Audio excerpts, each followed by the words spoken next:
Recording in progress.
That probably will help. Maybe that eliminates me having to shout so much if I turn the music on. Weird. Welcome to team meeting, guys. We are going to fly through some quick announcements because I want to give as much time as possible to Mr. Marcus Green, because I looked through all the slides today and my brain hurt after I looked at them all. And so he's going to need as much time as possible. So I'm just going to jump through some quick announcements. If I can have control of the clickaroo. It's not working. You just got to touch the keyboard and then I should be able to get it back. That's what I thought too, and that's not working. One. Literally not working. No, it That's what I'm saying. George off. Okay. There we go. This week we have Paint the Town Red. Who is participating in Paint the Town Red? Who's participating? Nice hand side. We're gonna do some extra advertising. Remember that we might have to set up another computer for that's how we're gonna check things. Can you close that box for me too? The little setup, that's gonna be annoying. Thanks. If you want to participate in if you want to participate in Paint the Town Red and you don't have a listing to hold open, guess what the good news is, guys? You've got some. We have listings for you. So don't say you can't participate if you don't have a listing. And if you have a listing that you can't hold open on Saturday, but you want the exposure of a Paint the Town Red event, please let us know and we will give you one. Wednesday, we have Bites and Insights with lead generation. It's lead generation reimagined, and that's from 2:30 to 4. For those of you that don't know what Bites and Insights are, or if you haven't been for a while, or you haven't come recently, we will have a panel of people that are going to talk about lead generation reimagined. What are we shifting? What strategies are we using differently to have an effective lead generation? And then we'll break you into groups to give you guys time to mastermind and work through some things together. So that's at 2:30 to 4 on Wednesday. Thursday, quick reminder that our leadership team is going to be out of the office for our region meeting. There will be front desk coverage from 9:30 to 2. After that, the office will be closed. And then on Friday, Ken is going to talk to us about procuring cause and commission disputes. And then on Saturday, Sean is politely asking you to help Yeah, so that's keep our beaches clean. that is our, through the Forest Service, our beach cleanup up in Ogden Valley. It's all the trailheads, it's the beaches, all of the place that you guys go play. Yeah, we all take the time to enjoy it, but are any of us taking the time to help? Yep. So I'm- Saturday's your opportunity. Okay. And that's Yeah, you their got it. arthritis, and it's probably her, not him, you know? You gotta actually click on. Yep. Click on it. Yep, there you Oh, go. I didn't- Okay, I was lead gonna say, generation reimagined, we already talked about. Paint the Town Red. Please scan here. Every time that we reopen that, it's gonna, so I might have to open up my laptop. Because it's gonna keep doing it. Paint the Town Red. So sign up, scan this QR code if you want to host an open house. That's something The going trainings that on. we're gonna be going through is finding a open house follow-up, advertising, door knocking, open house supplies and kits, and then hosting your open house. Going on, but this is an extra level of something. Right, Every time that happens, this is gonna just go back like this. dang.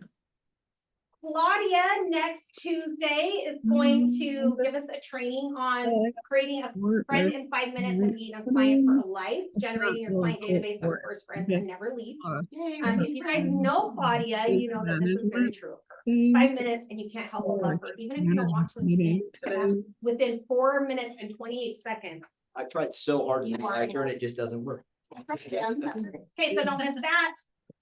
AI Marketing Advantage for Real Estate Agents. For those of you who came to our AI class, the AI Summit, Agent Summit, this is just, we're taking now and doing some smaller bite-sized pieces. This will be a series of, I believe, at least 3 or 4. It's on Friday, May 9th. I know it conflicts with our next slide, which is what you're gonna hear is the RPAC committee. Just know that this is coming up. This is something that we will be advertising, and there will be, it will be a series. So if you miss this one, it's okay. We're gonna get great notes from Kimber and Shoni, and then we'll come back to Like the it. harder. Said it she is, would record it specifically for art. I got good feelings about him, you know what I mean? How many people came to the actual AI? 100%. You guys, this changed the way you're doing business already? Oh.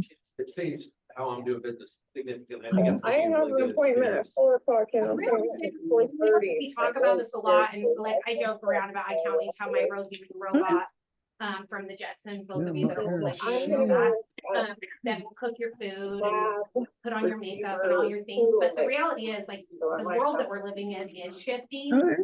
and you can We're choose getting not much to better. embrace any of it, There's a and lady. you will be left behind, unfortunately. Like you will have a harder time doing business. I'm What's not the saying it'll be lady's impossible, name? you can, it will happen, people will do business without integrating AI and technology. But ultimately, it will be harder for you to have the same result as someone who's embracing it. It's interesting to watch even my kids in school, like Riker, who's in 7th grade, Oh, now Wow. has AI technology Huh, built into that their might be. Canva accounts. Makes And sense all to these me. other things Somebody's that they're teaching them battling how to in the use back. that to enhance. their career. Surf and swim, this is critical for us, 7 weeks out from our client event, it's on I will. Thursday, June 12th. If you are planning to participate in Red Bash, you must sign up now, so scan the QR code. We're ending signups next week, so make sure that if you're planning to attend this, that you scan the QR code. Did I give everybody enough time? Sorry, Mark. Tweet it. UAC, okay, everybody good? We got it. You can also email. And then Red Day, as you guys know, or hopefully you know, we have a Tyler goal to raise is the money name. for 100, for 1,000 of these pantry packs. There No, are Lisa. a lot of Is homeless Lisa and married hungry to a kids Tyler in now? Davis County, She's not actually married across the at all. state. I think you would just never good. guess it. You, you This see that takes home thing enough food for on them for a weekend. you They were just put showing it me in that their little they backpacks. We're confiscated gonna a be bunch creating of these, dogs. they cost about $3.50 each. Yeah, Our but goal I'm is to raise looking 1,000 for a packs. more Make sure please specific that you're type of dog. asking your Oh. clients to get involved. You're Her. planning donations, Training. and then day of, that will be for the agents to come and put these packs together. Downfall. Again, we'll be Push making it 1,000 of these. five. Last time we did this, I actually had one of my That's clients what reach you're out to saying. me. She's not doing any or one of better. my clients' That daughters doesn't help him. Reach out to me and she said, this is No, embarrassing for me no, to even admit, but those no. saved our Has lives she- for have during a you really not hard done time much with our stuff? kids. And so just know, like, you never know who they're going to, and they do not go unappreciated. For her So today, anyway, but she's just raise money. screaming. Jen, can you mute yourself, please? Hey, Rusty, while we have a pause, I think you gotta click back on my screen. Please check. we still need about $1,000 for the pantry packs, and we have half as many people signed up for the day of the event that we need. So please sign up, so that we can plan on having I don't enough think I saw manpower here to pull this off. And it really is a worthy cause, so. Remember, Red Day stands for Renew, Energize, and Donate, and this is a Keller Williams global event.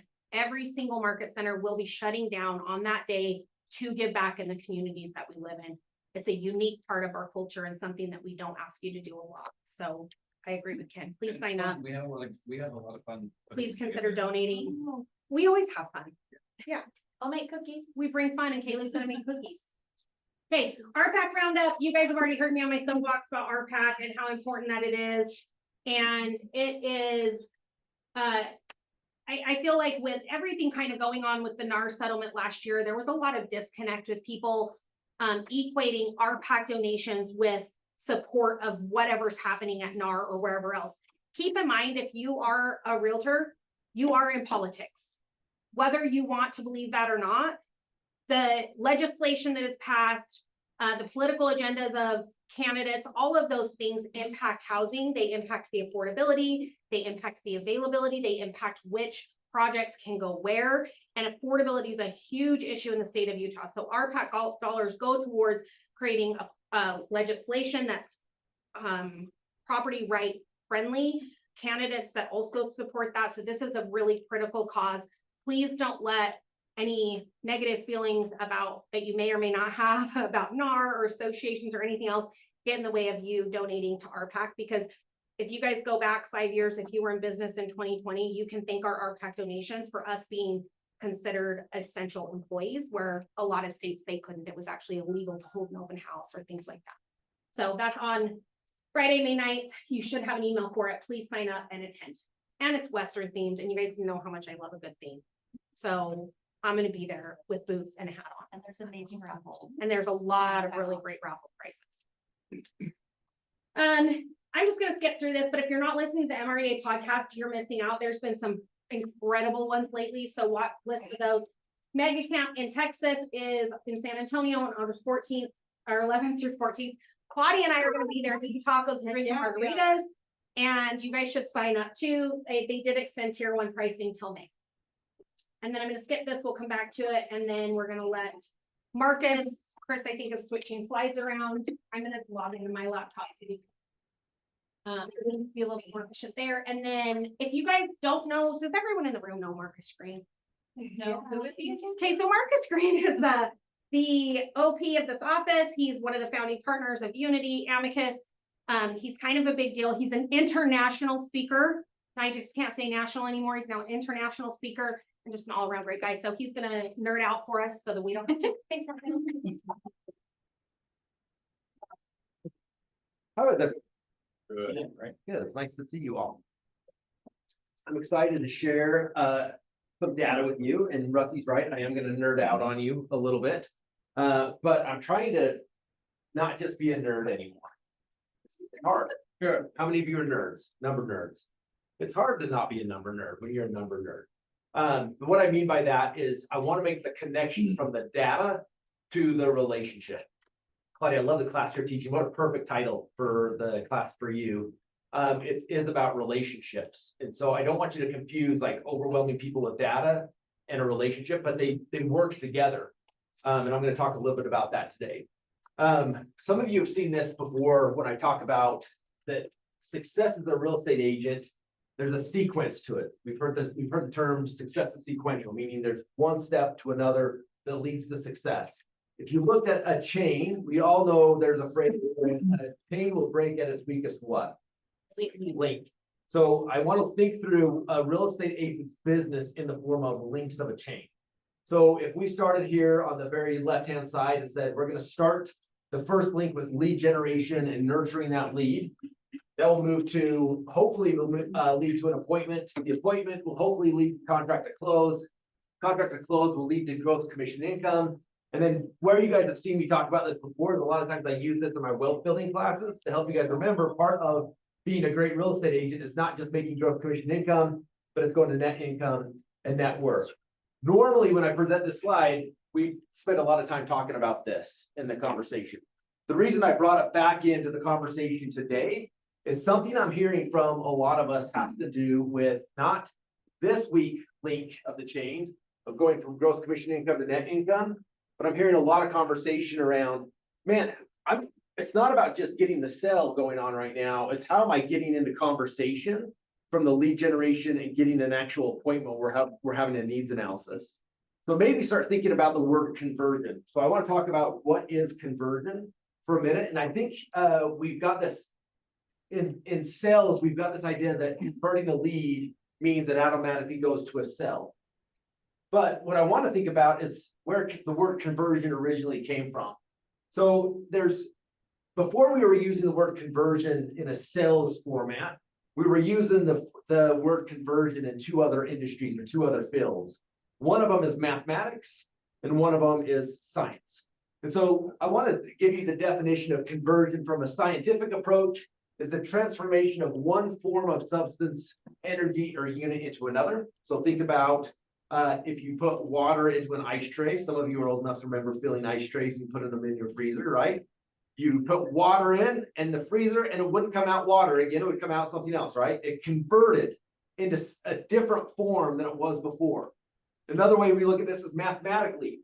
To convert in mathematics is the process of changing a value or expression from one form, unit, or representation to another, while preserving its underlying value or meaning. So think about that. If I gave you a fraction of 8/16, you could convert that down to what? 1/2, okay? So that's conversion. We're finding the common denominator to make it a simpler form. The reason I'm bringing this up today is I want to change the way we're thinking about conversion right now, of not just saying, well, I had a conversation, so this automatically should go to a cell, or even worse, this person's in my database, so it automatically should go to a cell. What I want to start thinking through is leaning more on the definition of conversion from a scientific approach. I'm encouraging you guys to be scientists right now. The new market, a new industry takes some trial and error, trying new things to see what's going to work for you. And so you think about going back to the example of putting water in a freezer and having it convert to ice. If you took an ice cube on the other side of that and took it outside of the freezer, the outside world's going to work on that to make it back to water, right? So the idea behind this is, what are you doing with the relationships to actually change it? Not just change it to a cell, but where are you introducing information and knowledge and questions to actually change the form of a client, to convert them, that's eventually going to lead them to a cell. You're going to convert them from uncertainty, I don't know what's going on. You're going to convert them to curiosity. Curiosity, you're going to give them new information. It's another stage of the conversion process. So then they're in a state of new needs, and then you're going to convert to a cell.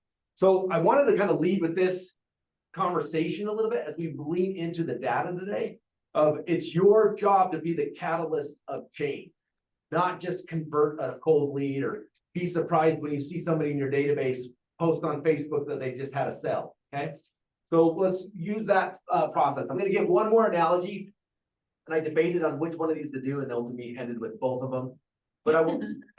This one's a little bit different. The conversion piece is your skill set as a salesperson and a changing how we're building the relationship. This analogy is more of how I view the market right now, the economy. It's if you walked into, you like to bake. If I walked into your kitchen and I saw a bunch of ingredients on the counter, would I know, without looking at the recipe, would I know what you're baking? I wouldn't know what she's baking, but I could probably start looking at the ingredients and narrowing it down to be like, this might be a cake and it might be a cookie. There's flour, there's eggs, there's water on here, but I know for sure you're not making steak. Okay. So this is how the reason I put this up right now is this is how I'm looking at the economy and the market right now is I don't know exactly what's going to happen. There's a series of ingredients on the kitchen counter right now. And it all depends on how those ingredients come together over the next coming months and years that are going to determine what the market does. But here's the good news. The ingredients are going to turn into something, okay? Something is happening right now. The ingredients are already on the table, meaning if the chef was going to do something, they first get out the ingredients onto the table. They're not in the fridge anymore. The economy and the market is shifting. So if you guys were to look at that metaphorical counter of ingredients, what would you say are the essential ingredients to the economy and the market right now that we need to be watching closely? Inventory. Okay, inventory. Employment. I'm going to write some of these up. Inventory, employment. I heard interest rates. Material costs. Okay, I think that's a good one. Material costs, and I think that could be tied to tariffs. Okay, inflation. There's a big battle right now going on between the chairman of the Fed and the president that plays with this and this. They're debating over these two things, right? Okay, what else? Trust in the market. What's that? Trust in the market, Okay, which market are you talking the about? housing market, it's not gonna crash. Trust in housing market, and I think that could be true for stock market. Don't worry, you don't need to read this, I just do. Stock market, right? What else? What about for specifically with the state of Utah? Affordability, which we put up a couple pieces of affordability. What about job growth? What about population growth? Hey, Utah, strong, highest strong. We'll talk a little bit about that. The point I'm making here is, these are some of the ingredients, but we don't know how they're gonna interact and what they're gonna make. So I'm gonna, as we jump into the conversation today, I'm gonna share with you I'm gonna throw a lot of knowledge at you. The reason I kind of thought of this analogy is I sat with these slides for a while, like Rusty, my brain was on fire. And I kept shifting like order I wanted to talk about things and taking some slides out, put some slides in. And ultimately, I'm gonna throw a lot of things at you and I wanna make them a conversation with you, okay? Just like if I was sitting in a chef's kitchen watching him bake, after a while, I might be like, when are you gonna use this ingredient? Or how would you use this ingredient? Or tell me about this souffle style or whatever you're doing. I don't even know what souffle means. I just know it's a cookie one. But the point I'm making here is I want to make this a conversation as we're going and tie it back to how we started with conversion. Conversion is not converting to a sell, but what your client is sitting somewhere right now. Let's just say they're sitting at home or at their desk. And for them to equate to a sell at some point, is something's got to change within them of what they need and want right now and their understanding of the economy to trigger the want or need. A lot of normally as agents, we get involved when they're ready to talk about the want or need.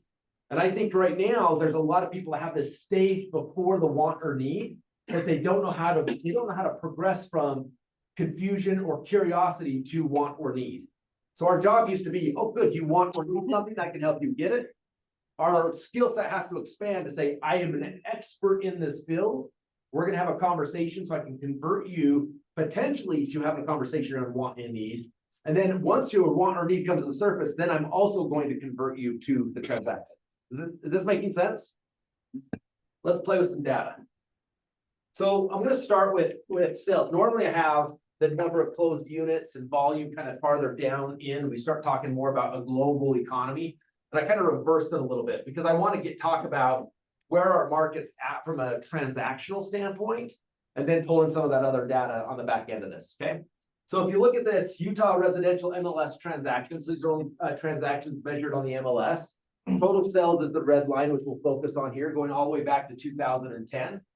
We saw coming out of the previous recession and the house crashed there. We saw that a significant increase. A lot of us rode this wave of more and more transactions. We saw more and more agents getting into business. Then COVID happened. We saw it continue to decline from COVID down to 2023. 2024, we saw some element of recovery. But if you remember at the end of last year, we started predicting that 2025 was going to be pretty close in line with 2024. And it's kind of interesting how it's showing up in sub-markets against that. We're still projecting that it's going to show somewhere close to 2024. At the end of last year, I would have put this little red line going up a little bit instead of down a little bit. But if, depending on what happens between Powell and Trump over the next little bit, if Trump wins, we'll see rates come down. If Powell wins, we'll see rates stay the same for a while, but we'll see inflation kick in a little bit again. Both of those scenarios affect affordability. No matter which one of them wins, it's going to affect affordability, but it may trigger someone's actions differently up front. But over a longer period of time, both of them will play into their ability to afford something. So this will be interesting to see what happens here. Let's take that down by county here. This is for March, to the end of March, which equates to the first quarter of the year. And then this breaks it down by county, but I want to specifically start with the entire state, and then we'll jump into Weber and Davis County.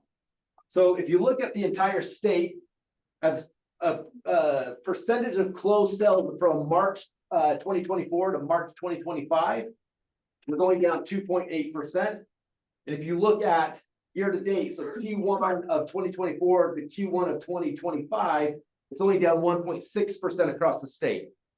So before we look at Weber Davis County, I want you to think about your specific business. From a closed sale standpoint, are you only down 1.6%? It's interesting as we analyze, and as you know, as your leadership team, we're constantly analyzing your businesses and how you're showing up so that we better know how to support you. And so it's interesting that we have some of our agents that are way outperforming this number, and we have a portion of our agents that are way underperforming this number. It's interesting to me, though, the ones that are underperforming the number is I'm getting some conversations from them of it's market driven. And it might be to some extent, particularly if you look at Davis County. Davis County, for example, in March was down 18.7% in closed units compared to the year before. And on the quarter, it's down 22.7% from where it was last year.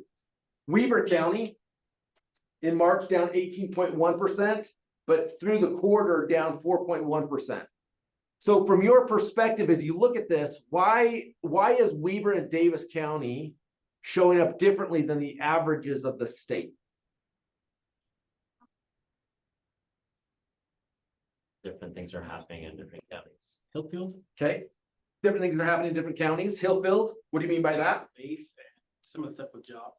Okay, Cut back to- okay, this is good. The IRS, what a lot of government jobs are at risk. A lot of ways people are shifting with governments is changing. That could play with the rental market as well. You also think about it from an affordability standpoint. If a couple of years ago, I would say that people that didn't want to pay Salt Lake prices, where would they go? Davis. And then once Davis prices went up, we said, oh, people don't want to pay Davis prices anymore. Where do they go? Weber. Now Weber's prices have gone up. Where do they go? Well, let's look at Box Elder. Box Elder up 26.3%. Okay. As a quarter, Box Elder is up 20%. So then you think about it from your standpoint of the people that are in Weber and Davis County already. What is their mindset around the market? They might want to move, but how am I going to move from this house that I kind of like to the house I really like in the neighborhood that I really like? Okay.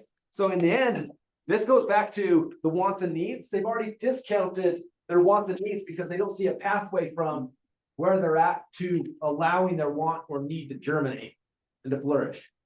Okay.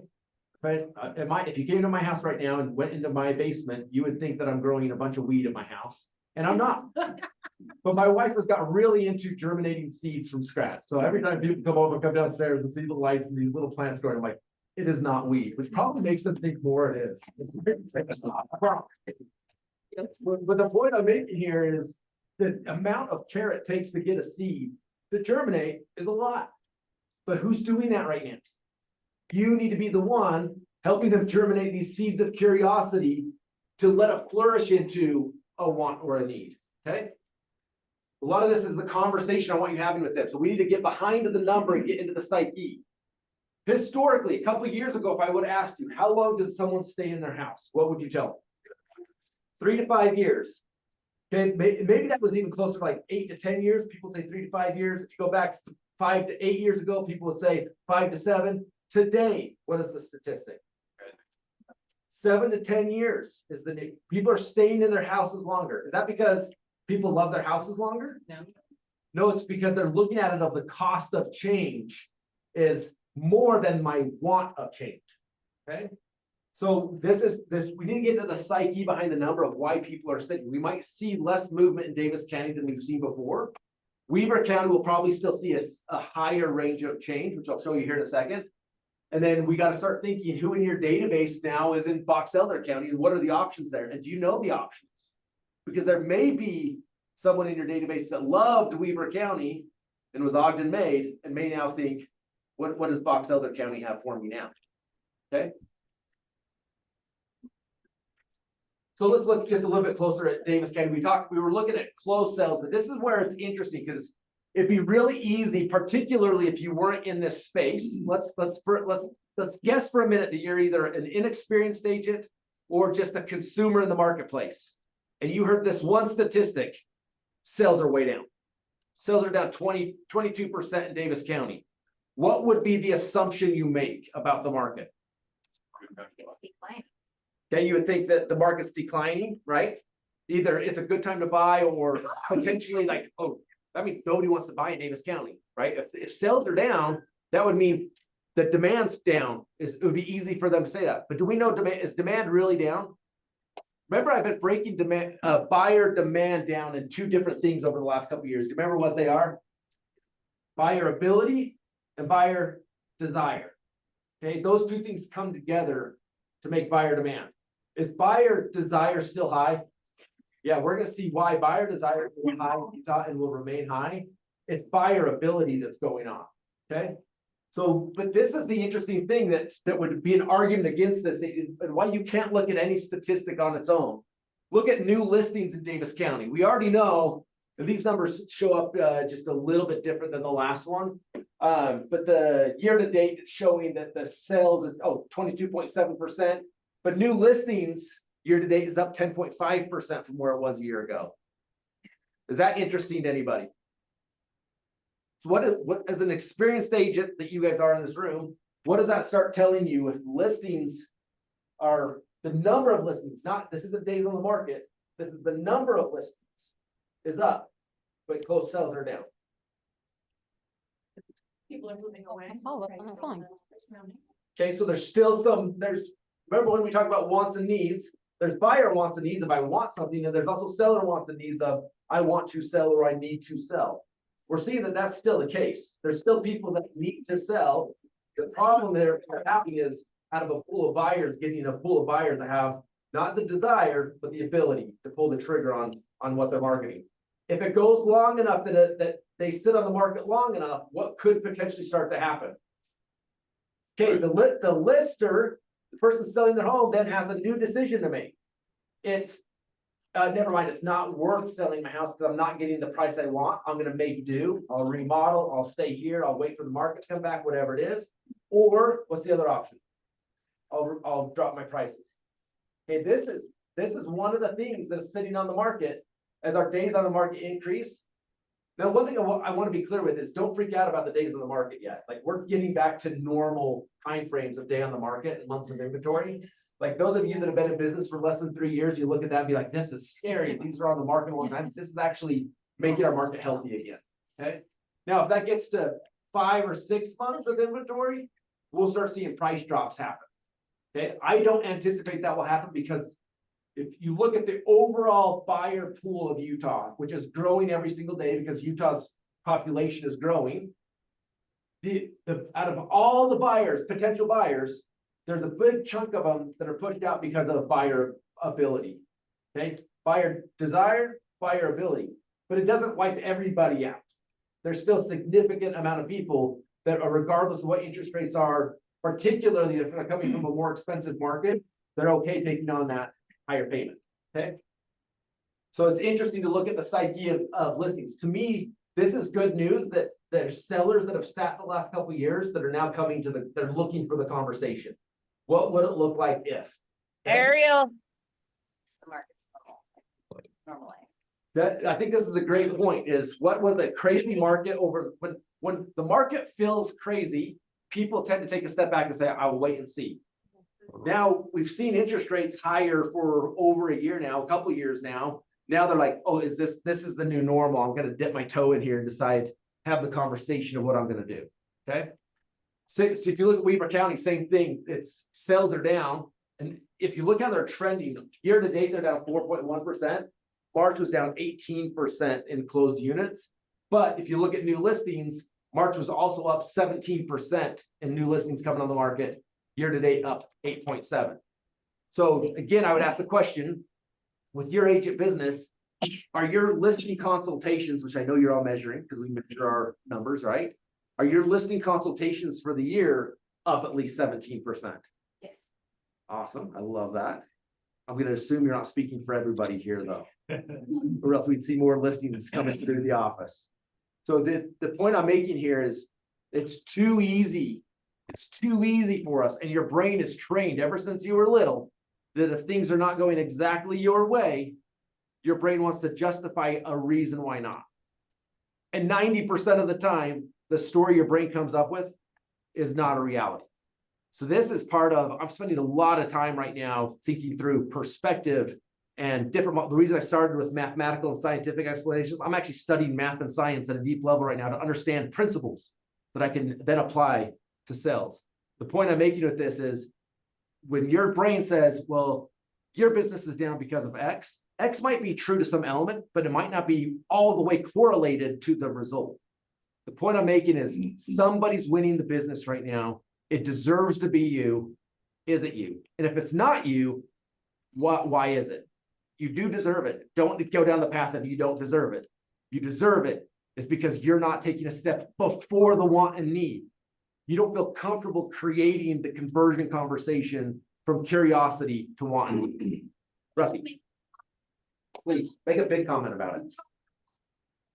What the numbers look like, and then we talk about your individual numbers too.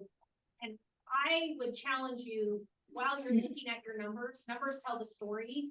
What is your mindset telling you? Because when we talk about the reasons why listings are up or the market is down, in your head, you truly believe there is no reason anyone would trade in a 3% interest rate right now. You're projecting that into your clients, and you're actually not having a good business conversation with them or a good strategy session. I'm not in the market to move right now, but if the exact house I wanted comes up, I will trade in my 2.15% interest rate right this second for what I want if the exact thing comes up. If I'm talking to someone, obviously I'm talking to myself, in my head. But if I'm talking to my husband and his mindset is, why would we ever move our interest rate? Our payment is so low. But the reality is, if that's not my long-term goal, how long am I going to wait to get into what it is? People's needs change. So if you're not having the conversation in a way of, maybe it will make sense for you to move, maybe it won't, let's talk about it, you're missing the entire point of being somebody's strategy partner in their real estate investing. And quite frankly, they should talk to someone else if you're taking all of your preconceived notions into this conversation. Mindset's a big piece of this. I think that's such a great point. Is it's so easy for us to say, well, I wouldn't do that. And how many of your clients ask you the question, well, what would you do? It's hard because your situation is different, right? Like if, to Rusty's point, someone living in a 4-bedroom house that really would like a 5-bedroom house, but they figured out how to make a 4-bedroom house work at a 2.5% interest rate. There might not be enough paying for them to say, well, taking on a 6.5% interest rate for a 6-bedroom isn't worth the pain. But someone in the exact same situation that their in-laws are moving in with them, there might be enough pain for them to be like, I am going to get a bigger house and I'm willing to pay because I do not want to share a room with my in-laws, right? So it's really, it is to this point of saying, I understand my situation, and more importantly, I understand the market. I understand the movement of the market. The only thing I need to understand now is what is your situation? So I can see how that overlaps with the market. So then I can guide and counsel. If we're not creating the conversation with our clients, then we're just data nerds. Okay, let's keep going. So I want to talk about Utah's population for a minute because I want to make this point. As of July 2024, so this is this summer, but Utah's population is at 3.5 million. But if you look in Davis County, the number of households are roughly around 115,000 households. And the reason I want to look at households instead of population, even though population is important, it's that basically this is our potential inventory of a transaction that we could do. If we look at this over the next 10 years, there's likely 228,000 transaction sites that could be potential or more. Okay. If you look at data for 2024, there was 3,521 closed units inside of that 114,000. And so you look at that, 3% of homes triggered a transaction. That's 1 in 32 households. So it's interesting to me as I look at it. The way I've talked about this before with you guys is I told you tonight when you take your dog for a walk, and the statistic used to be a couple years ago, I told you, as soon as you walk past, anyone remember how many houses it used to be? It was between 14 and 19 houses for a minute. There was a transaction waiting to happen. And we look at this now, and now it's 1 in 32. Look at Weaver County. Weaver County, roughly around 92,000, 93,000 households. There were 3,366 transactions. Isn't that interesting, just as a ratio though, to look at those two? But if you look at Weaver County, it's 3.6%, so 1 in 27 households. So when you walk your dog tonight and you start counting the houses as you're walking by, as soon as you walk by 27 houses, there's 2 transaction sides somewhere in there. So the point I'm making with this is this: if it used to be, 18 to 19 per transaction, and now it's 32, has your database grown to the same extent? So historically, you could look at your database, say you had 100 people in your database and it was automatically generating 10 transactions for you. I'm gonna use an easy math. You cannot count on that anymore, because you can't look at that and be like, oh, my people aren't doing anything. It's because that database, based on people's choices and their buying patterns now, is different. That database is going to produce a significant amount less. If it used to produce 10, that database is only going to trigger 5. But that it's not that easy. That consumer's thought process is differently either. You got to recapture those 5 transactions out of that 100. So I want you to think through your database, not as you look back on the conversion piece and learning the knowledge, is understanding that you got to be in conversation with a lot more people. So it's increasing the type of conversations you're having and having the conversations more frequently than you were having before to even maintain the amount of business you were doing before. But the good news is this: I truly believe that effort for a minute is going to pay bigger dividends than just getting one more transaction. The value the consumer is looking for now is much higher than the value they wanted from you a year or 2 ago. So if you bring more value to the table, it's going to solidify you to them for the future transactions and referral transactions, even more so than ever before. I really believe that, because before, the value we brought to the table is they would say, I need you, I want this house, fill out the contract for me. And now we're going to go a step before and help them evolve into the want and need, which that type of value is more unique than being an agent that can fill out a form. Every agent in the state technically can use their license to fill out the same form. Not every agent in the state is going to become a people expert and a market expert and combine those into conversations. Okay, is this making sense? So I'm just going to throw some random data at you now. State population, it's interesting to look at which states are growing the fastest. Utah, as you guys know, has continued to lead the state. This is great news for us in our marketplace, is that we'll continue to grow at a very fast pace. There's going to be some things that change with that, because a lot of people that used to come to us because of affordability, as we continue to climb into what we would call an unaffordable market, but in their mind, we're climbing into a normal affordability market. Now they're going to, if affordability is their drive to change location, we may not be their choice anymore. The good news is the list of our advantages as a state goes way beyond affordability. Okay, those things will continue to draw people here. Utah's population continues to grow. However, we're seeing the natural increase start to diminish, which I think, Tim, was the point you were making, is we used to make a lot more babies in Utah. But that's diminishing. So a bigger chunk of our net in-migration is now people migrating to the state of Utah other than created in the state of Utah, which there's pros and cons to that. One of the pros to that is, generally speaking, if people are moving here, they're moving from a less affordable market, which makes our prices seem okay to them. Which, if you're Utah homegrown and you have a very outspoken grandpa that tells you he bought his house for $15,000, then it might feel unaffordable. Okay. I thought this was interesting just to share with you guys the 9 fastest growing cities in the state. Vineyard, which didn't even exist 10 years ago.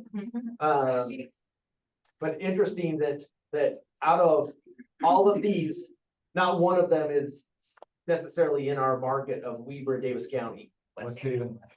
Oh, West Haven, thank you. That was a test, you guys passed. The point I'm making there, though, is historically, your time is worth a lot of money.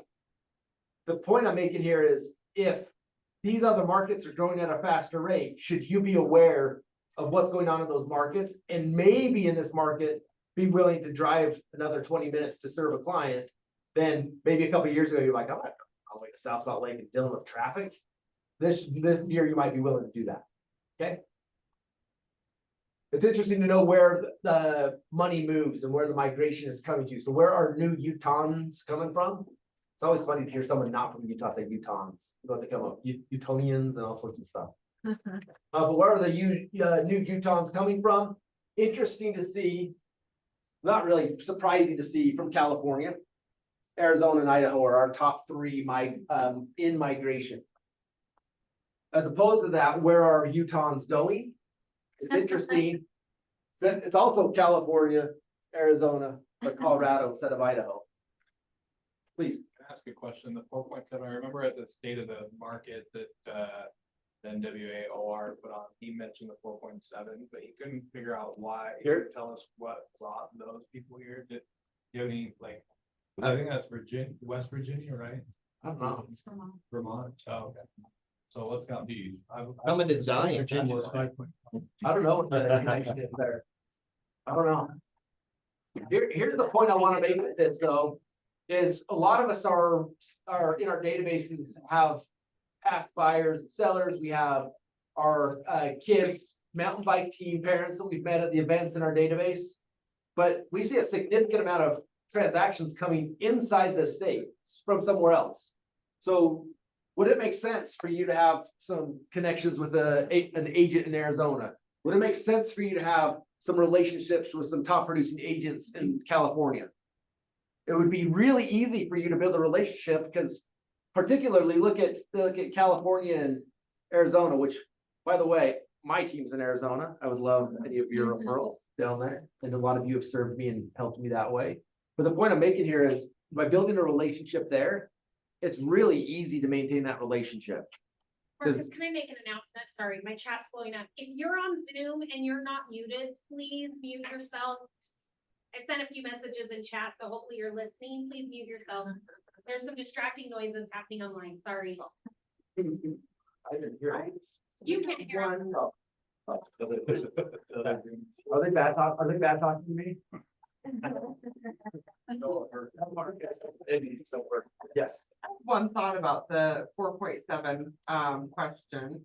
What year did Northrop Grumman get awarded the contract from the government for the upgrade of the missile system? That might correlate. Good point. I actually love that you brought that up.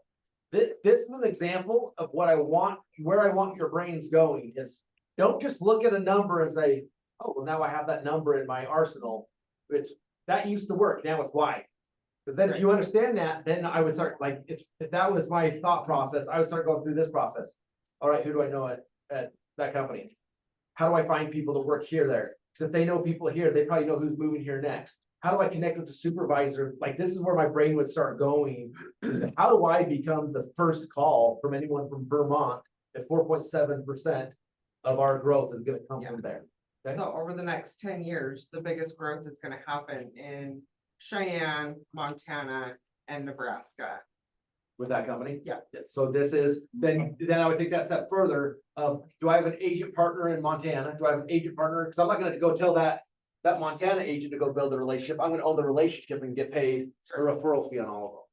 To answer your question, it's 2020. Sean, Through command, you can talk to your tech people here. You can market your listings and stuff in those areas. You can select them if you didn't know that. okay? So that, I just want to make this point that a lot of our growth is coming from outside the state. And if more than likely they worked with an agent before, like I got 3 referrals in Arizona this week from agents in different states. Just because they knew I operate and I build a relationship with them. And that's some of the funnest business to get is it's just like, oh, by the time they're connected with me, they're like, so-and-so said they love you. I'm going to automatically love you. I'm like, yes, you are. Right? There's no other call that I need to make. It's already a done deal.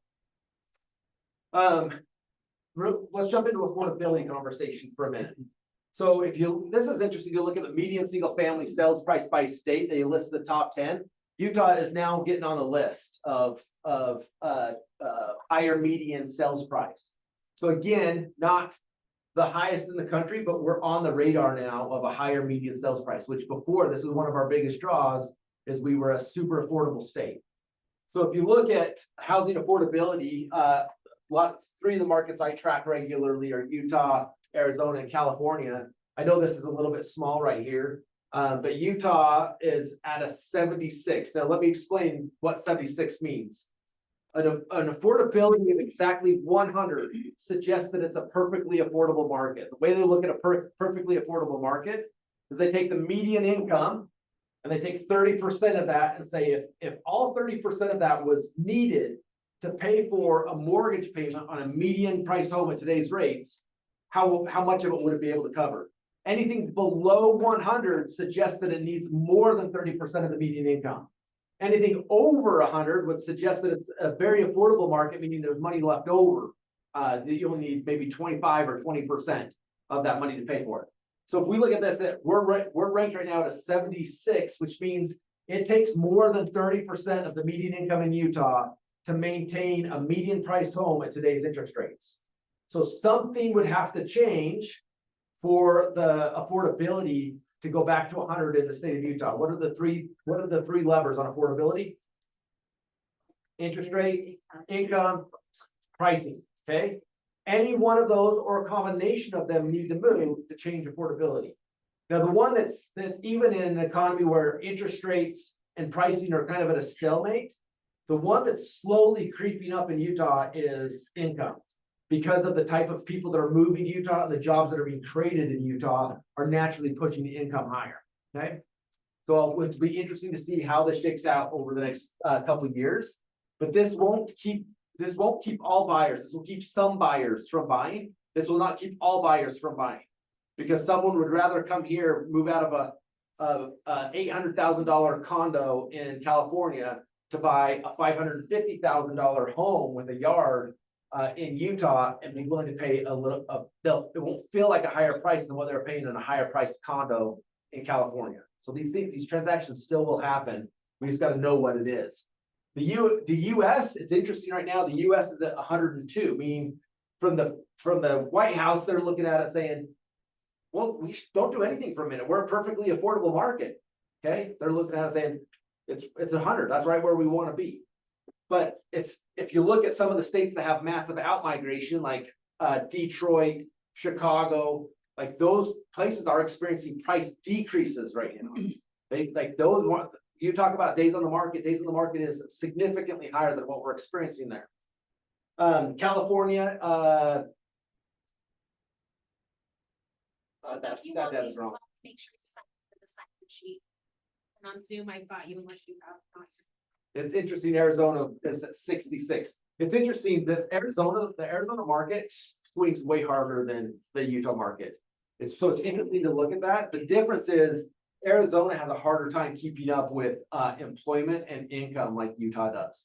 And so like even the median priced home in Arizona is lower than Utah, but their affordability is lower because of the other levers, okay?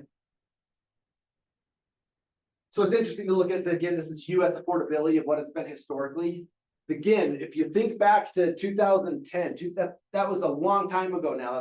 That's 15 years of data that a lot of people have only been in business for 15 years.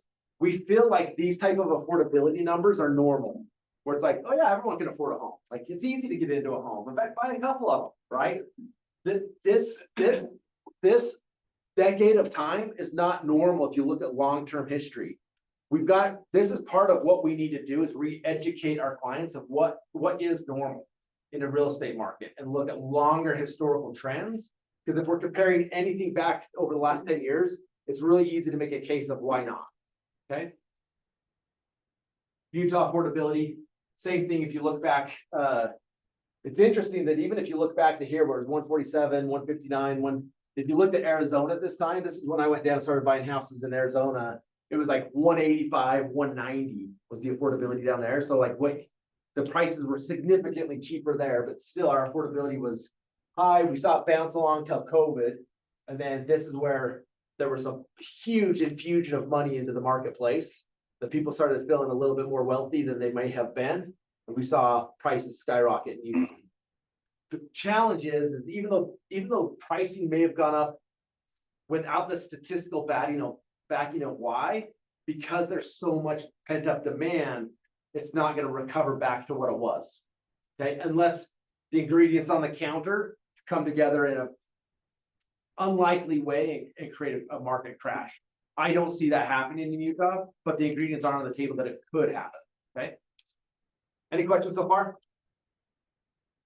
So this, I think this is interesting to look at in relation to affordability and why buyer demand or buyer desire is going to remain high. So this is Utah's count of new households versus housing units built. So remember, population continues to increase. Our average or our median age is getting older, which means there's less little kids at home now. There's more people converting from I'm living in mom and dad's basement to I also need a home. Also, the people moving in is the number of households that we need to create. So like, let's look at 2010, for example. There was 9,079 units created. There was new households created of people needing houses of 24,000, meaning we were short 15,000 homes in 2010. Just that year, we were short 15,000 households that we needed. What this graph shows is the accumulation year over year as we went through this time of how many homes, and we could not catch up, even though for a minute you felt like everywhere you drove, all you saw was plywood, right? Going vertical somewhere. It's because Utah's been growing at such a fast pace, we have not been able to grow or catch up. We had a couple of years where we made a big impact here in 2018, 2019. Notice we started making a dent in it. We got it all the way back down to 27,000. This was when COVID hit. Builders got scared again. Some of them pulled their projects. We started going backwards again in our shortage. So it will be interesting to see what happens, particularly if you think about the tariffs, which I'll show you some graphs on that here in a minute. We were trying to figure out a way, how do we build cheaper for affordability reasons? Well, if all the materials are going to cost more money, what's got to change for the home value to go down? Either more dense, smaller units, so a developer can put more units on a same piece of ground. Ground's got to get cheaper. Labor's got to go down. So which one of those levers is most likely to happen? Yeah. Does this data interact with rentals and apartment complexes? No, it's all it's measuring is households and units based off historical trends of buying. How does it determine the new household? Is it like people getting married, or is it people get like going from like hitting 18? How is it doing that? That's a good question of the actual measurement of how they define a new household. I think it has more to do with marriage than it is with age, but I'll double check on that. That's a good question. Okay. Yeah. So am I reading that right, that in 2021, there were 40,000 units built, but only 26 of them sold? Is that? 40,000 units were built and added to the marketplace. Yeah. But based on the definition about what the state deems a household of someone needing a household, there were only 26,000 household needs created. Okay. Oh, okay. So like 14,000 of those went to not households. Say that again. The total number is 40,000 units and you have new households at 26, 14,000 of those were not new households, but. No, there were 40,000 new households, but there was 14,000 went against the previous shortage. Okay, so this is cumulative here. But the point we're making here is, again, if you look at buyer demand split into two, buyer desire, buyer ability, the buyer pool has both of them in, but if you break that buyer pool down to buyer ability, there's less people that can afford it. But as far as desire, buyer desire, is there a lot of people? In fact, if I sat outside of Maverick, which everyone loves a good Maverick run, right? My kids are freaking out because there's a Maverick being built within walking distance of our house now. I just need one. So exciting. They can walk to. But the point, I can't remember the point I was making because now I'm on Maverick. What was I saying? Outside of a Maverick. Well, if I sat outside of a Maverick and asked every single person that walked in, thank you, would you like to buy a house? Like, if interest rates came down, and you had the money, would you want to buy a house? A lot of them would be like, yes, I would buy. There are a lot of people who would either want to change their situation or buy. They think they cannot. And some of them are right, and some of them are wrong. But if they're wrong, who's going to help them understand a pathway to it? This is where you come in, okay? But this is good news for the state of Utah. I think it's good news and bad news. It's bad news that we're probably gonna struggle with affordability for a minute, because builders are gonna have still having a hard time to make things pencil. Okay? One of the biggest challenges I think we have is a couple of years ago, like when the market crashed, dirt prices would go a lot cheaper. One of the biggest challenges we have right now is the last time dirt prices went cheap, who bought all the land? The mega wealthy bought the land. And when the market shifts, does the mega wealthy have to sell land? No. Because it costs money to maintain land. Like for most people, that's why land prices went down historically, is they're like, I don't want to pay taxes on this. I don't want to carry the cost of this. I don't want to pay people to come clear weeds on this. I got to get rid of it. So they dump the price, get rid of the ground. The mega wealthy own all the land now, and they bought it at a certain price. They'll be like, all right, I'll wait. I'm in no hurry, right? Might be my grandkids developing it. So I don't see that one moving. With the tariffs going on, I don't see material prices coming down for a bit. I don't see labor prices coming down for a minute. It's like this is like what I'm talking about is like the ingredients sitting on the counter. It's not like there's an easy solution. There's not an easy recipe here. Okay. But this one for our industry works in our favor, is regardless of cost, regardless of rates, there's still a need in the market. People have to do things to some extent. I thought this was interesting, bringing up the conversation around renting. If you look at the red is the median mortgage payment for a single family home. And the gray is the median single family rent. So I looked at this and said, for a while, remember when we were using scripts with tenants of like, you're paying more in rent than you pay to own a house, build your wealth. Like, it's a no-brainer. That's not the case anymore. Okay, particularly because rents in a lot of places are softening at a faster pace than mortgage payments. Part of that is in my opinion, the higher end multifamily is overbuilt, and what I call this corridor of Idaho, Utah, Arizona. All of a sudden, we built a ton of these units, and they're getting in panic mode right now. So they're dropping their prices, which are causing people to say, I'll go into that instead of renting a single family home. Okay, we're buying a home. But I wanted to think through like, what does this mean from a buyer standpoint? So I went and did some math on this to ask the question, to make the mortgage payment, so this mortgage payment equal to this, where would rates have to be?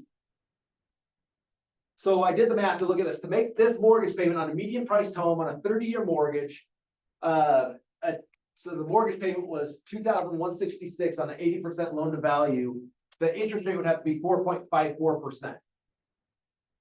Is there a world in which that can happen again? There is a world that it could happen, but a lot of ingredients would have to shake out in a weird way for that to happen. Okay. Tommy, what's the long-term historical mortgage rate?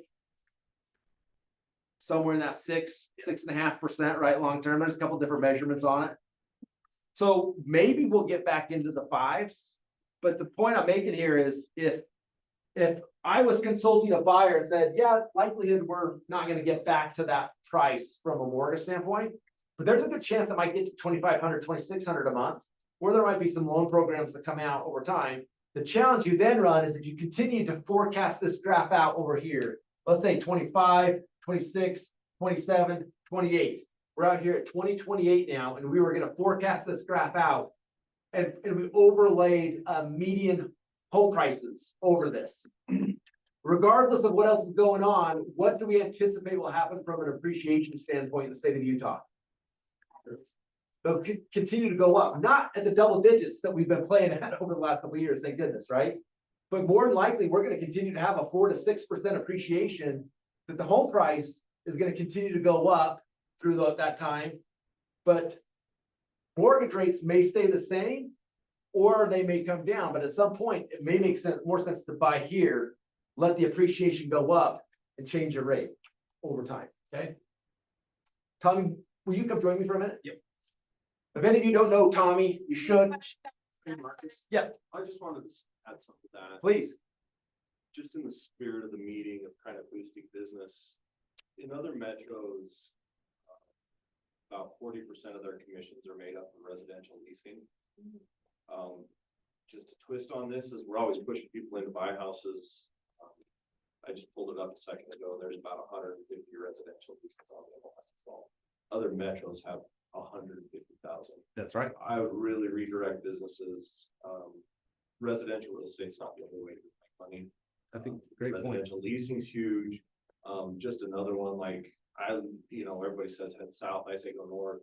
With 23% up in Box Elder County. Box Elder County is one of the largest counties in Utah, 6,000 square miles versus, Weber's 580 square miles versus actually 7,000 square miles up in Box Elder. They've got a ton of water. I think we so often just fall in the room of doing the same thing. I'd look at residential leasing and not that one. I think this is a great point, and just in general of, and one of the actual blessings, a lot of us, got frustrated about the lawsuit and things like that, but this actually opens it up to be like, all services you can provide in real estate, the terms of, the commission associated with that is negotiable, right? And to that point, it blew me away when I moved to Arizona to see that every rental property runs through the MLS, and every rental property, a real estate agent is paid a commission, every one of them. It blew me away. I was like, why are we not doing this in Utah? And I think that's a point. Just because it's not on the MLS doesn't mean you can't negotiate a commission to help that. Particularly because is owning a home still the American dream for most people? Yes. Yes. So even if they're renting now, there's a high likelihood at some point they will want to buy. Okay. So like with my team, a lot of you guys know my team does a lot of investor transactions. We have a very specific campaign that we call our tenant to buyer campaign.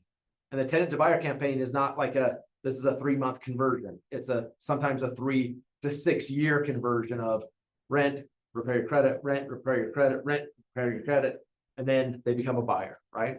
I think it's a great point. Like the only state that doesn't do it, and I don't know where that came from. When my ex-wife and I moved down to Arizona in 2000 or something like that, that's what we did. We pulled out a magazine and called the realtor, and he drove us around for 2 days and made like $800 to sign a lease. Yep. I think that's a great point. And I think it's also like talking about Box Elder County, if there's not product there, like what would keep you from being the real estate expert to put the deal together? There's a ton of product there right now. They have a ton of new construction just sitting that are specs that are people like tons of for sale signs, tons of land. It's growing like crazy. And we'll continue to do so. Because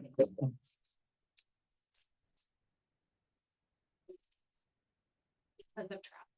And they have one. Awesome. Yes. I was gonna say something about that slide. I remember the market About address. this one and Tommy. The guy at the U that was in the master's program, it said that $3,500 payments for like I swear he said it was like for like a 5-bedroom, 3-bath. Where the 2166 is for like a 3-bedroom, 2, and they're just not the same as well. There's like, you're having to Great buy point. more house versus what you're renting for. Yeah. So like, if you break the numbers down where you live in the same amount and rent out, it can still be better for a renter to buy it. That is a very true point. It's not apples to apples. It still would be a gap, but it would be closer like this. Yeah. Okay, particularly because the bigger your house gets, the ratio of rent to square footage diminishes as the house gets bigger.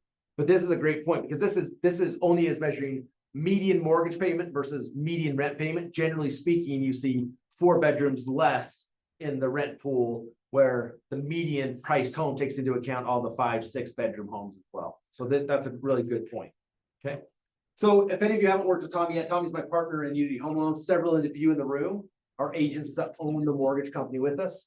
If any of you are not partners with us, we'd love to invite you to join us on that. We're creating opportunities, wealth building opportunities for agents along the way. But I asked Tommy to join me up here for a minute to talk about mortgage rates.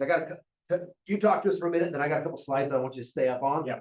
While we talk through those. But from your perspective, where are we at mortgage wise, rate wise? What can we expect over the next quarter? Yep, so we're still in the same rut, right? We're in the same rut, waiting for inflation to come down. It is coming down. We're seeing the numbers come down on that, but there's a lot of outside factors that are affecting the markets, such as tariffs, such as spending, government spending. The latest numbers just today, I follow a guy named Barry Huppy, MBS Highway, paid for him. He's a top economic guy for the last 20, 25 years, total stud. But he's talking about numbers slowing down, starting to show a little bit of a recession. He's looking at trucking numbers, he's looking at shipping numbers, he's looking at car sales, looking at all these different factors that go into our GDP. So you're starting to see those numbers. Marcus touched a little bit on the Fed president, Jerome Powell, and President Trump's like, I want him out. He's got 13 months left in his term here with the Fed. So, you know, Trump's saying that can't come quick enough. They're not moving quick enough. They're not lowering rates like they said they were going to. They just keep pivoting. They keep saying, we're not ready. We're not ready to lower rates. We're not ready. We're not ready. And so it's affecting obviously all these things, the affordability, everything.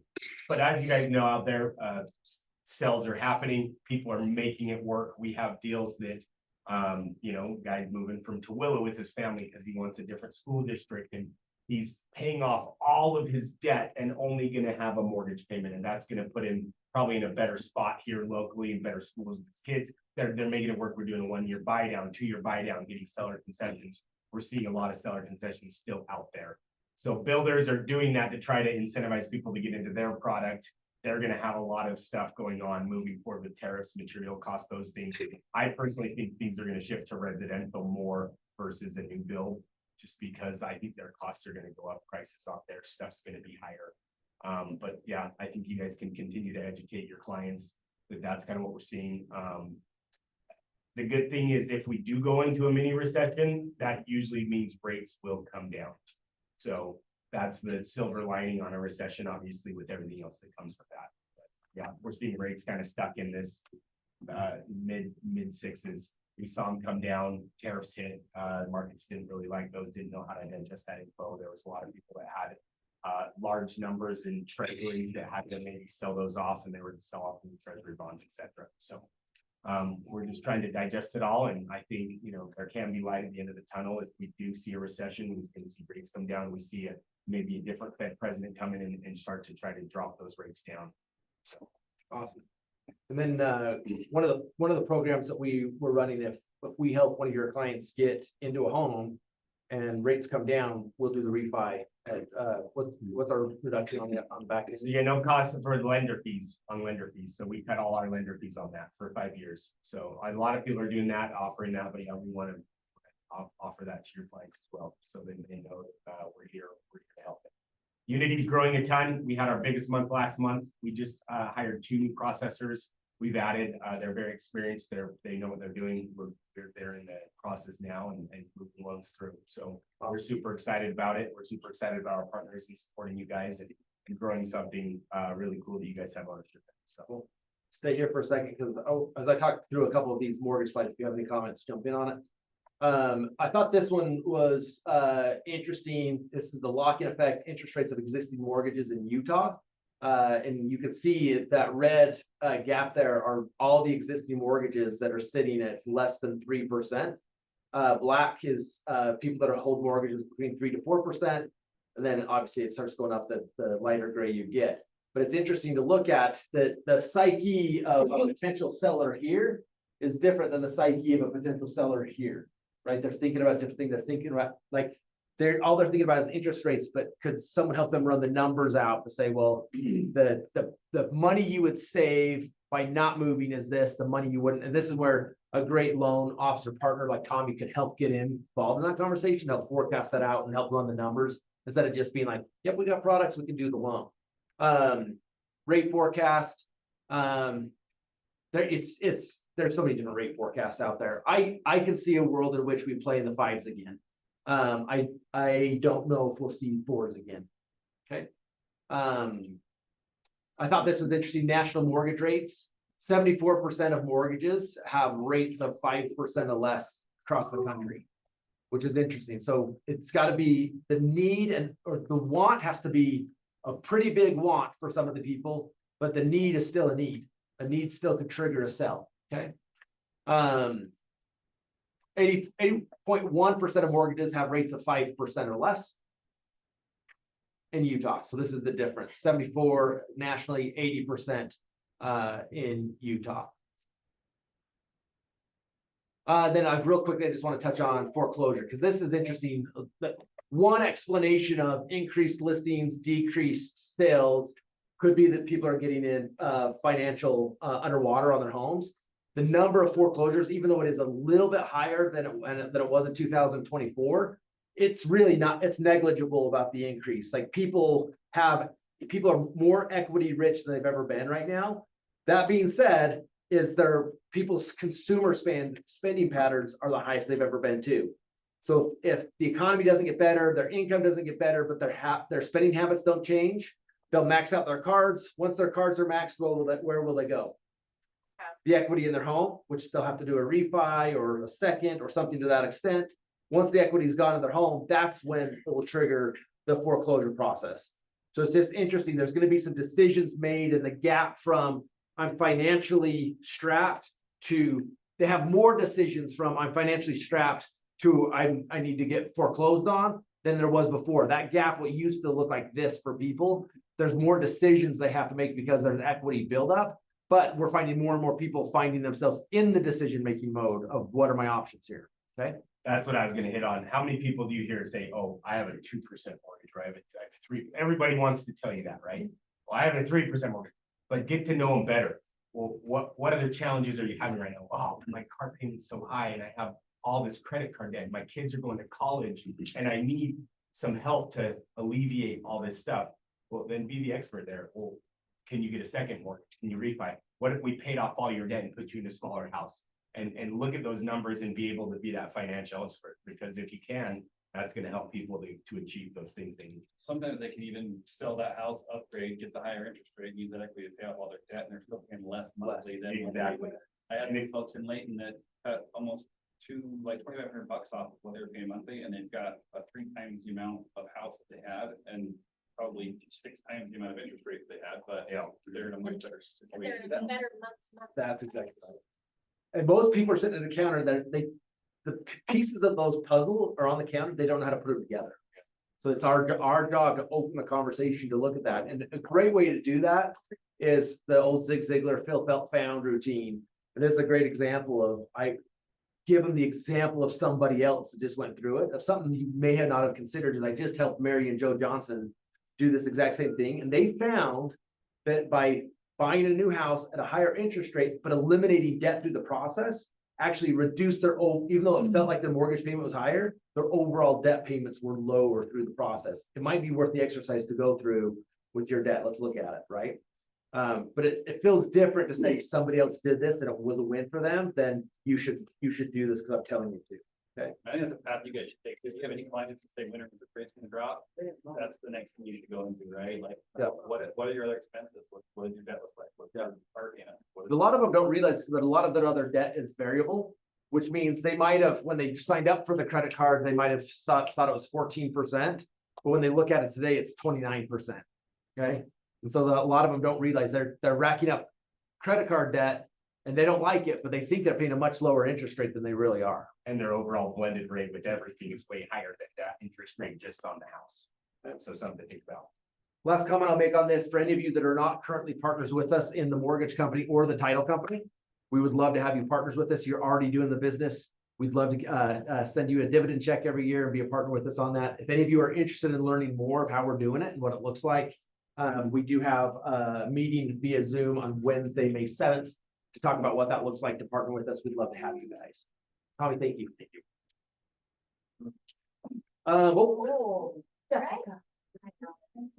He does mortgages better than one.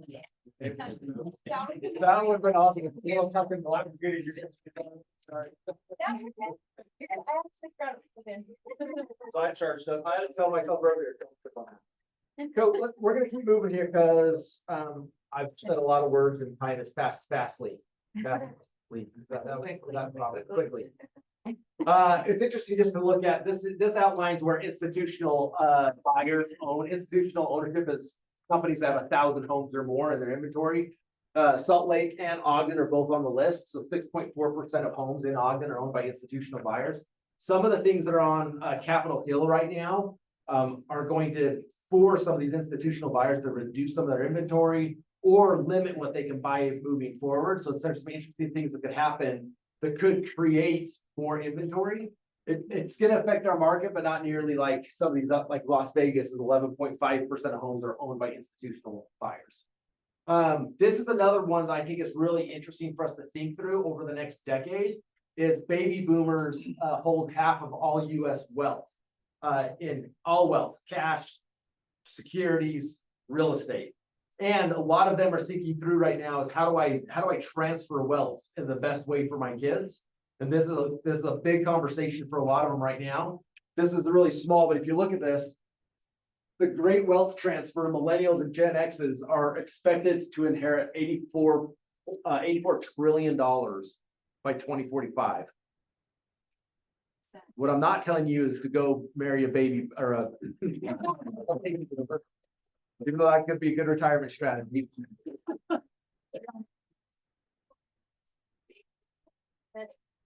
Several clients recently that their parents bought them a house essentially at a much lower interest rate than what they could buy it for. They're making money on their investment more than they would just sitting in an account. And it's a win-win because their kids are making money on it. Or they're getting a better rate on it and they're making money on the loan. And now their kids are homeowners instead of living in their basement. So it's just like, these are conversations you just gotta have. Exactly. This is the point is, do you know how to have the conversation? And if you don't know how to have the conversation, more importantly, do you know how to create the platform for the conversation? And then do you know how to have the conversation? So an example of this is, and just let's talk openly for a minute. What's the hesitation for some of these baby boomers to pass this money on to their kids? They're gonna blow it, right? So how do I transfer it in a way that I want to give them a good life, but I don't want them to run to Vegas with it, right? Real estate's a great way for them to need someplace to live. So this is the point I'm making. If your database, if you're looking at your database, if you've got a handful of people that are transitioning from mid-50s to 60s to 70s, they're wondering about this. Should you be partnering with a potential financial consultant to hold a class here? Just scheduled to use this area, hold an event where you are the person, you are the expert that brought the people to the table. We're gonna have a conversation around how to transfer wealth in the most tax friendly way over the next decade, right? Where there are people in your database that would want to know that. Or you can hold a class on the other side of that if you have a bunch of like Gen X's in your database of how to squeeze every dollar out of your parents you can. I don't care what you call it. But the point I'm making is you've got to get in what is the question they're having and how do I provide the solution to the answer? Okay, but $84 trillion is going to be passed on. And ways to I was ask your grandparents. I was born into the wrong family. That's what this slide tells us. So here's some risks for 2025, unpredictable policy, natural disasters, international conflict. I do want to talk about tariffs for a minute. It was interesting. I posted a reel a couple days ago about the stock market crashing.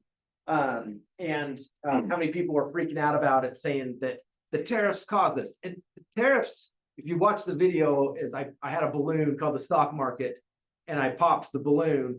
Tariffs just acted as the needle. The market was already overinflated. So going back to this idea of $84 trillion that needs to be passed on, people's confidence in the market has diminished because they just learned that it's not invincible. The price to earnings ratio on most stocks, both of them were so overvalued. It was just waiting to happen, honestly. The tariffs did poke it. That was what caused it to happen. And the tariffs play a different role than just a negative thing on the stock market. And so I don't know, this isn't a political conversation at all. The aim of the tariffs is to settle our economy down for future generations, which means that this generation's got to go through a little bit of pain for a minute to do it. So I am in agreement that our economy needs to be healthy and stabilize.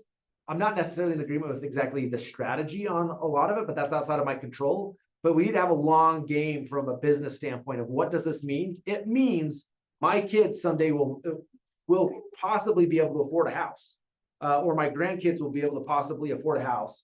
So I want to better understand what are tariffs except just something that a guy with really bad hair is forcing down everyone's throat right now. Okay. One thing, like the media sometimes doesn't reflect what's actually happening. If you look at the S&P 500, it dropped 22% in 22, as opposed to now, which is like 12%. So it actually dropped more then than now. that's another thing that you would bring up to people. Yeah, and this is why historical trends are so important to show. And asking the questions. Hey, do you remember when the stock market changed after COVID? What percentage do you think it went down? They're gonna say something like 5%, 6%. The difference is will it recover the same? That's the big question is you get them to a point of saying like, oh yeah, this has happened before. And then it's introducing the new ingredients of what's different. But I want to just point out a couple of things that we should know about tariffs because they're going to come up in conversations. So 5 reasons for tariffs are to generate revenue for the country, protecting infant industries, protecting established industries, national security, political leverage. And there's basically 2 types of tariffs. And this is a lot of what we're seeing. Don't you feel like there's tariffs in the news every single day of like Trump's like, well, wait, we'll do this then. Then the next day it's like, well, we'll do this. It's because there's 2 different types. There's targeted tariffs and there's blanket tariffs. A blanket tariff is kind of what we started with, like everything's going to get taxed, everything. And then somebody sat down with them and was like, well, if you tax iPhones and every single person has an iPhone in their pocket, this is going to make an iPhone $2,000 for every single person in America, right? So then you start getting into targeted tariffs where you're saying like, okay, what are really driving jobs from US citizens, or what are things that would actually, if we made them in the US, would stabilize our economy and make us not just reliant on imports, right? So they're starting to get more targeted with their tariffs and thinking through these things. The challenge is a lot of what affects our industry right now is still included in the blanket tariffs. And what does that mean? How does that show up for us? I'll show you in 1 second. I love this one. This is interesting, right? Yeah, Tell us what you loved about it. just the difference in the way that we do business as a country. So the customs and duties is this orange section over here. If you look at how our country actually started, where our revenue I'll be came your from, man of water. was customs and duties, not total income tax. Like that total income tax is where you see the shift in about 1918. It's kind of interesting if you think about the time frame where we shifted. It just historical events, like our stock market crashed and we swapped from a customs and duties based income to a income tax based income. What's the other interesting thing is like the big boom for people that got us out of that first market crash was the government putting a bunch of money into more wages and things like that to stimulate the economy. So it was kind of this whole thing where the government was paying people and then they were getting their money back through taxes. Well, that doesn't really work so much anymore for what we're looking at. So it's just kind of interesting. And then the other thing was the sale of public lands. Like we had so much land, we were selling it off and making so much revenue off of all of the sale. It's an interesting. Very interesting. Pretty awesome. Jesse for this information. At family reunion. Family reunion, and also if you guys are part of our cappers community, you're getting an email from KWRI inviting you to their exclusive masterminds, the only people in your same production level can come to. And so these are also talked about in those. It was like a deep dive, so that's just a little plug to check your email for those. So you did a great job of pointing this out. I think this is an interesting thing to look at historically is remember why we wanted to separate from England in the first place. Not we, I wasn't there, but our ancestors, because they were getting what? Overtaxed. They were getting overtaxed on everything. And that's kind of where we find ourselves in this. The government's looking at it like we need income to survive. And so they've kind of maxed out the tax opportunity. Like it's either pay more taxes or we got to figure out some of these other potential income sources. The other one that's running up a ladder is look at the light blue social security insurance. This is getting brought in as federal revenue, but the number of people that are living longer are going to use more and more of this over time. We're running up a rope. So trying to figure out like how do we balance this out? And they're looking historically, you're right. This is not just like a new thing. Like our country used to run on tariffs back when we had massive exports and massive imports and we operated that way. The challenge is over time, we've become predominantly, reliant on import. Okay. So it's going to be interesting to how this shakes out. I don't think this is the right answer, but this is also not the right answer. Something's got to shift through this. Tim, I know you've studied a lot on tariffs. Do you have any comments you want to make around this? No, I think it's done a good job. Awesome. It's just, it sucks. It's painful. Yeah. It is painful, and I hate that we live in a world where people have to be so polarizing to get attention. I think a lot of that's going on. And I think we'll land somewhere in the middle over the next little bit, but we'll watch it, see what happens. The good news is the underlying economics of Utah are so strong. And so regardless of the effect of it, it will be softer in Utah than it will be a lot of other places, which is very good for us. Well, you said reliant, like we're relying on other countries to provide things that we can do here, but the cost of income tax and what we pay is so expensive. It's cheaper to actually import it than produce it here. And that's the challenge I think that we're trying to stimulate is more production inside our border than outside. That's I've read several articles and stuff, because that's what, now they're trying to figure that out, as countries or these big companies are saying, fine, I will produce it here. I'll buy 30,000 square feet in Kentucky tomorrow to build it. But answer me this, is if I have to pay somebody $25 an hour to produce it, it's still gonna increase the cost of the unit. So now they're like, so I think every solution they put to the table, it causes another question of just figuring out the chain of answers behind that. I think you're gonna see government grants that access producing that material to make it. Those are like the after things that other people are like, oh, what's the chain effect of that? Okay, what's the solution there? Okay, what's the chain effect of that? But we're seeing that's what's going on, right? Well, the chain effect of that too is anything so I export a lot of stuff to other countries, and that, especially in China that we ship to, that's where we're getting the pain on now. Now the cost of them is significantly higher because they've countered our tariff. And then retaliatory. Yeah, so it becomes a war. So we're wrapping up on our time, but I just want to make a comment on a couple things. One is, as you guys know, a recession is measured by what? 2 months of declining GDP. You were so close, 2 quarters in a row. 2 quarters in a row measured of negative GDP. How many are we at right now? 0. Like it's been positive. Q1 is over, but the actual report comes out on April 30th, and it's projected to be a negative 2.2.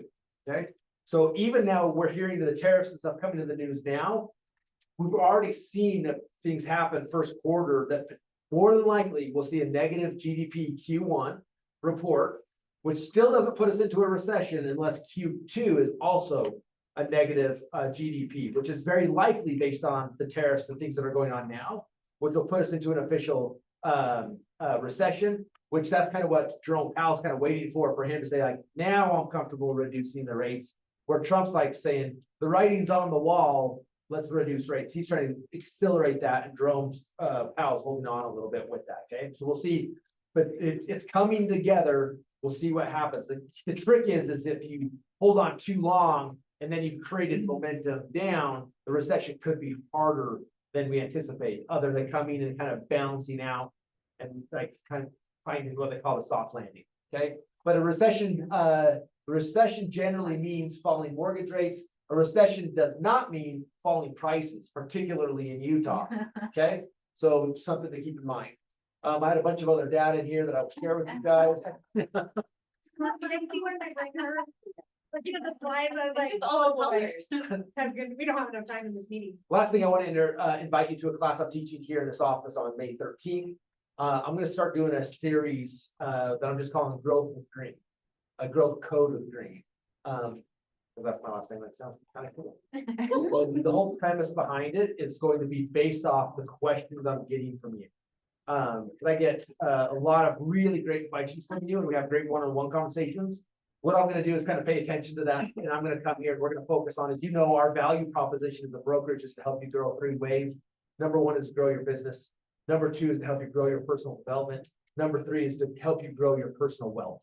And so somewhere along the line, we're going to cover a growth in one of those 3 buckets, but it's going to be based off of what questions and topics you're giving me on the way. I'll come prepared to talk through some things, but we'll make it a discussion. I would love to see you guys there. If we get good feedback from that discussion, I will commit to doing it monthly in here in person. Okay. So that's May 13th at 11:30 a.m. Who knows? There might be lunch. It's 11:30. I don't know. And then I'm putting out a lot of content right now about what's going on in the market, because there's so many moving parts right now. If you're not already following me on Instagram, I'd love you to do it. And then I'm gonna end with this battle cry, because we are in a battle right now. Like, if you want to win in this business, it's time to put your armor on. This isn't a coasting game anymore. The agents that are gonna kind of coast through and see what happens should consider getting another job. The agents that want to be relevant and win with us moving forward, it's time to increase your skill set. It's time for you to understand the conversation and become a great conversationalist and building relationships of value beyond just being like, I like your blouse. You can still say those things, but it's about use that as opening the conversation of what's important to you right now. Let's talk about where you want to be. Let's talk about your kids. Let's talk about your kids' future. It's really time to increase our skill set, which I want to do together. And I'm in no way saying that increase your skill set to where mine's at. I'm very committed right now to increasing my personal study time for me to learn and increase my skill set so I can turn around and share it with you. So I encourage you guys to lean in. There's no group of agents I'd rather win with more than you guys. Thank you. Rusty, back to you.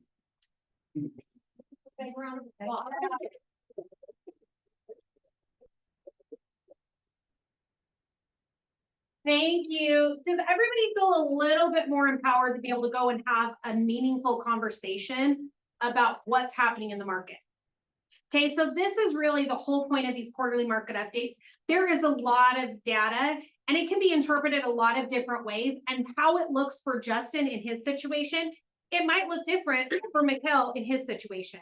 So it's important to be able to understand the data and what it might mean for your clients. But going back to the ingredients analogy, I think of those ingredients sitting there, and Kaylee probably saw the ingredients and instantly thought of something she could cook. And I saw the ingredients and went, oh, I don't even know what to do with any of that. That is like your client is sitting there with all this information. And even though it's all there, they're like, I don't know how to make something edible out of that. That's kind of me in the kitchen.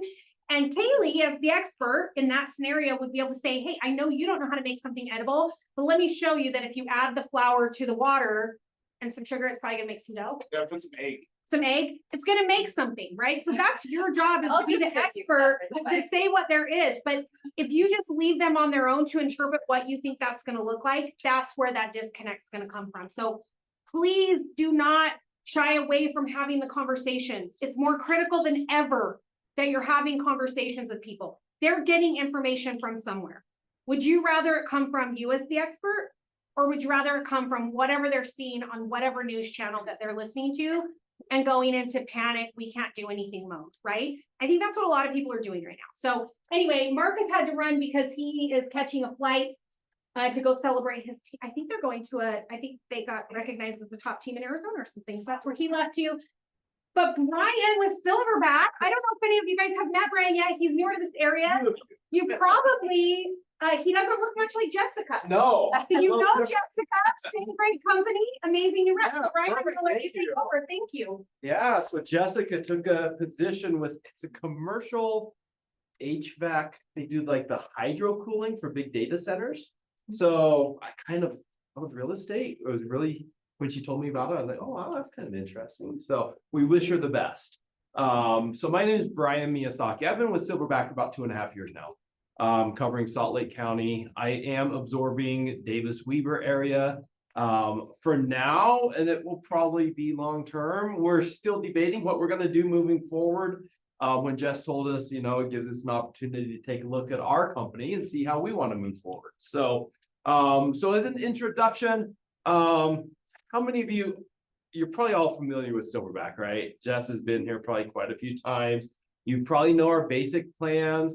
Maybe I'll say something a little bit different. There's something new I want to introduce you to, but anyways, you know about our 3 plans, 450, 600, and 700. You probably know the outdoor sprinkler system coverage was added to our King Kong plan this year. So at the $700 level, great value there. Big deal. It's huge, right? Yeah. We are all about the renewal. So when Jason started Silverback, he wanted to be a little bit different. We're not just there to maximize profit on that first year as it's on the real estate transaction. We actually want people to file claims, which sounds really weird coming from a home warranty company, but we do have our free service call coupons. I'll always make sure that they're stocked there on the wall, but your client's first service call is on us. And we do that because we actually want them to have an experience with us. We want them to see, how we work, how our contractors are, so they have see the value in having it, not just that first year, but year after year after year as they own the home. Because it's not if, it's when something's gonna break down, right? We also do welcome phone calls. I don't know if you're aware of that, and that's where we need help from the agents. Okay, our answer rate on the welcome phone calls, we do 2 phone calls, 2 emails, and a text. We're about 25%. Okay, now we track a lot of numbers, we track a lot of engagement. We know that the people that we are able to contact and have that welcome call with, the experience is fantastic. Because as agents, you don't know everything about the home warranty, you need to know enough. But let us have that conversation with your clients to talk about expectations, what's covered, what's not, how to file a claim. Let us get into the nitty gritty with them. If you just tell them, hey, if you don't answer, make sure you call them back, that would be great. We want a great experience for you and your clients, and that really helps out. And so make sure you let them know. So something new, how many of you knew that we have a new construction policy? No hands, okay. So we do have a new construction policy. The home builder is generally going to cover year 1, right? Our new construction policy kicks in year 2, and it covers years 2, 3, and 4. So they get 3 years of coverage, and it starts at $525 for all 3 years. And so that averages out to like $180 a year, right? We know that the claims percentage on new homes is going to be much lower, so we can do it much cheaper. But if you have a client looking to buy a new home, get them a 4-year policy, $525. And we even in that first year when it's under like the home builder warranty, if something goes wrong with the appliance, we have relationships with all the big appliance companies. We know their claims numbers. They can always call us too. We can help them file a claim on a new appliance as well, kind of take that stress off of them, because sometimes that can be a pain. But where we work with them a lot, we have some great contacts there too. So let us help you is basically what we want to do there. So any questions about Silverback at all? Anything that I can answer? Okay, I brought Panda Express for lunch. Hope you like Panda. My kids love it. So they're always like, hey, are you getting Panda? Because they know if I get Panda for this, they get Panda for dinner because of the points. So, yeah, absolutely. You're welcome.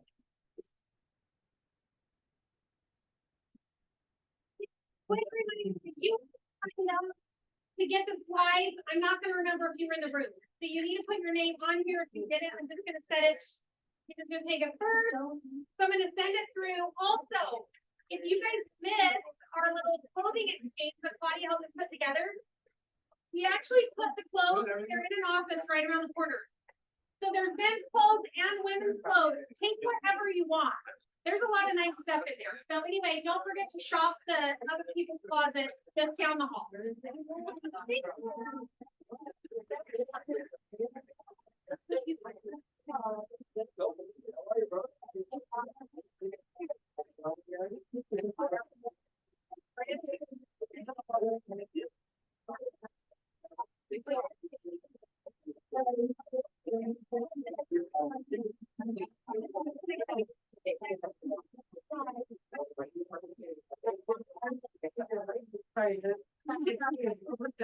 I do love it.